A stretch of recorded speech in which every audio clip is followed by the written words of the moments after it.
এটা কি পাখি? আল্লাহ আল্লাহ আল্লাহ, এটা তুমি মারছো?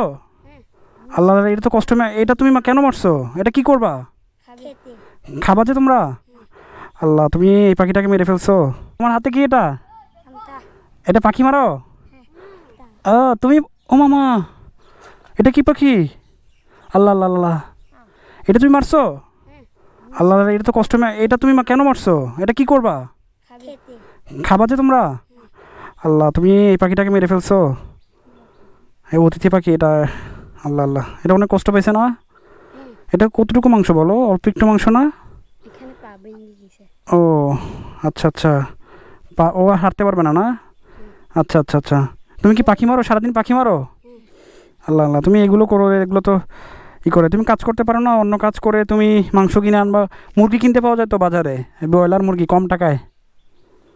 বাট এই পাখিটা মারা ঠিক হয় নাই। এটা কিন্তু তোমার শাস্তি দেওয়া হবে এটার জন্য, জানো?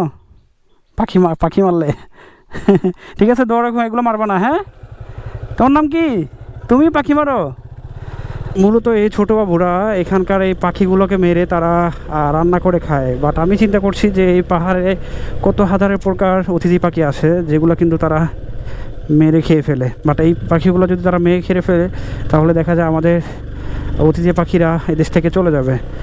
বাট এই পাখি মারা কিন্তু দণ্ডনীয় অপরাধ। আর ওরা ছোট, ওরা না জেনে করছে, তাই একটু করে বুঝালাম আসলে। যদিও ওদের বাবা মা বা ওদের পরিবার ওদেরকে এই শিক্ষাটাই দেয় যে ওদের এই পাখি মেরে জীবিকা নির্বাহ করতে হবে, হয়তো অন্য কাজও করে। এই যে এইটা হচ্ছে সম্ভবত কুরুক্ষং। আচ্ছা, কুরুক্ষং বাজার এটা। আর আমরা কুরুক্ষং বাজার থেকে এখন যাচ্ছি আবার নাইক্ষেনছড়ির দিকে।